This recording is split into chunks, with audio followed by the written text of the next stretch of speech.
Hey YouTube, it's Justin here from All Things Outdoors. Today, I'm going to show you how to pick the right kayak for you.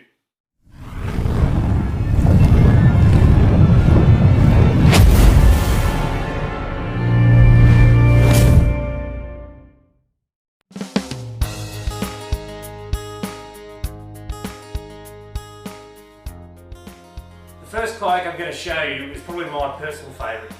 It's what they call a sit-on-top or fishing kayak.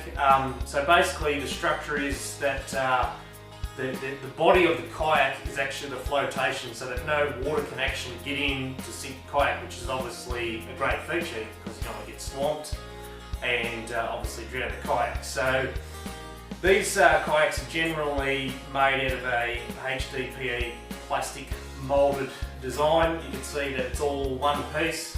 Up at the bow section here, we've got hatches where you can put all your gear inside there, close them up, then you're not actually going to affect the flotation because water can't get in. Most of these kayaks these days come with some sort of pistol grip rod holder, they call them, which is great. You know, it's adjustable, you can move it in any direction you like, set it in any direction you like. They also have these integrated flush mounted rod holders. With this particular model, there's 4 of them, so if you really wanted to, you could take 5 rods with you, but it's probably not a good idea because you'll spend forever pushing them down as you go over the trees, that sort of thing. Most of these types of kayaks have things like integrated drink holders built into them, scupper holes so that you can actually drain the water out of the kayak while you're moving along, integrated handles into the design, plus these little bungees where you can actually stow your paddle alongside the kayak while you're actually underway. They also have larger central hatches in them, and most of them come with these little bags so that you can actually stop your gear from sliding up and down the kayak, losing it, not being able to retrieve it, which is very handy. And we come to the back of the kayak. Down here, it's a pretty basic cargo area. A lot of them come with bungees and that, so you can tie down your gear, not lose your gear while you're on the way. Also has scupper holes back here for draining water away, trying to keep your gear dry. These HDPE kayaks come with a nice little padded seat which moulds into the design of the kayak. Have these little clasps that can actually tighten the kayak, so you can actually adjust it to suit the paddler. Basically makes your kayaking trip a little bit more comfortable, especially when you're trying to keep yourself upright. Stops your back from getting sore, shoulders aren't quite so sore, and you get to paddle for longer. Kayaks these days actually come supplied with a nice double-ended paddle like this. The beauty about this one is it's actually 2 pieces. So you can actually break it down and makes it easier to stow. They also come with a paddle leash, which is great. You don't want to lose your paddle while you're on the way, otherwise you'd be up the proverbial. Plus, if you're in a lot of sort of scrubby areas, you can actually break it down and use it like one paddle.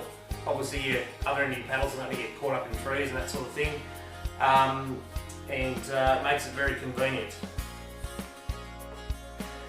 Now I just want to show you the profile of this hull. You can see it's a relatively short kayak, it's only about 2.8 metres long, but it's actually quite wide. I think it's about roughly 80 to 90 centimetres wide, which means that it's quite stable. It's not going to win any races, but for the sort of water that this thing is good in, it is absolutely perfect for keeping stability when you're fishing or whatever you're out there doing.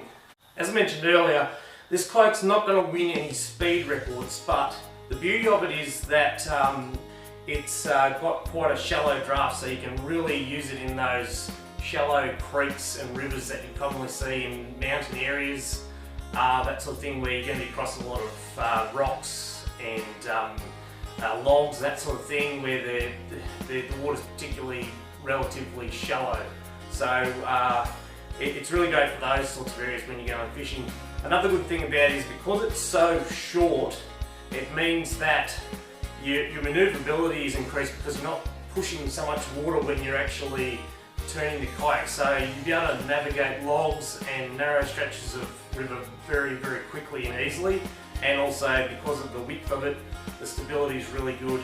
You're not going to tip over when you hit things or get swamped or that. Next we step up to what I like to call a hybrid kayak. While it's still a sit on top, it's much longer than the previous kayak of only 2.8. This one's more like 3.2 metres. It's also slightly narrower, which means that it's going to probably go a bit quicker through the water. Also has good features like rudders, which can be controlled by foot pedals.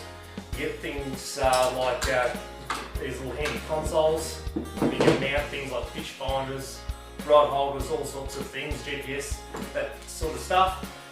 And they also come with probably a lot more storage. So you can probably throw a tent or something like that up in the bow there.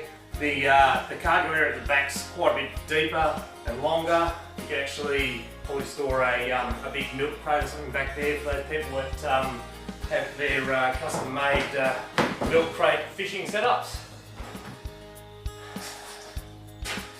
But this sort of kayak is probably made more for open water, so bigger open rivers, deeper lakes, that sort of thing, where you need to be able to go a little bit faster because you've got greater distances to travel. You've got the rudder, which helps you stay tracking true through the water, and you're not having to adjust all the time with your paddles. If we take a look at the underside of this kayak, you can see it's quite a bit sleeker and smoother than the shorter kayak is. It doesn't have those big channels running through it, which doesn't so much help with stability, but it means that this has less surface area, so it can travel through the water a lot quicker. You notice you can see the beam widths are quite a bit narrower than the shorter kayak. It's probably only about 70 centimetres this one, which again means that you're drafting less in the water and you can go a hell of a lot quicker, and with the rudder in combination you can keep yourself a lot straighter, which means less effort on the paddler's part to keep the kayak going straight and at a decent rate of knots. A new feature that you see on HDPE kayaks these days is these little channels here that sit just behind the paddler's seat. You'll notice that there's actually one on the other side as well. What they do is enable you to put an electric motor mount into the kayak and actually use an electric motor rather than having to paddle. And there you have the sit-on-top hybrid. The next type of kayak is what they call the sit-inside or touring kayak. They're generally designed to travel long distances at relatively high speeds. They have very low draft in the water. They're typically quite long, upwards of 4 to 5 metres, and very narrow, so the stability is not so great on them. But the upshot is that you can travel those distances with relative ease and speed. Another good thing about the sit-insides is that they have typically a lot of inside kayak storage for camping gear, food, cooking equipment, camera gear, anything that you'd like to put inside them, and which means that you typically don't have to store things up on top of the deck where they can get wet. Unfortunately, I don't currently have a touring kayak. I'd love to get one because I like the idea of being able to cover long distances, take plenty of camping gear, plenty of food, and go out for 2, 3, even 4 day trips. Well, that's all we've got time for. I hope you've enjoyed the content of this video and it's helped you to pick the kayak that's right for you, whether you're into fishing, touring, camping, whatever. If you like what you've seen in this video, please subscribe to my channel.